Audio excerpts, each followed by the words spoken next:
Venezuela অভিযান নিয়ে নতুন করে তীব্র সমালোচনা এসেছে পাকিস্তান থেকে।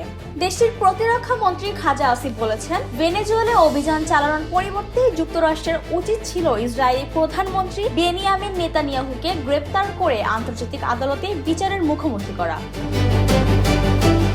গত শনিবার জিও টিভিকে দেয়া এক সাক্ষাৎকারে তিনি এই মন্তব্য করেন। খাজা আসিফ ভেনেজুয়েলায় মার্কিন অভিযানের কড়া নিন্দা জানিয়ে প্রেসিডেন্ট নিকোলাস মাদুরোর গ্রেপ্তারকে অপহরণের মতো ঘটনা বলে উল্লেখ করেন। তার মতে, মাদুরোকে সরাসরি ধরে নিয়ে যাওয়া হয়েছে। এটি কোনো আইনসম্মত প্রক্রিয়া নয়, বরং এটি অপহরণ।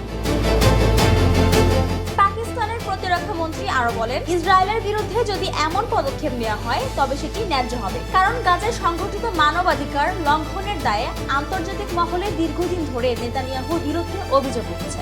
দৃঢ় বন্ধনের আস্থায় শক্তিশালী স্টিলের আরেকটি নাম জেডএসআরএম।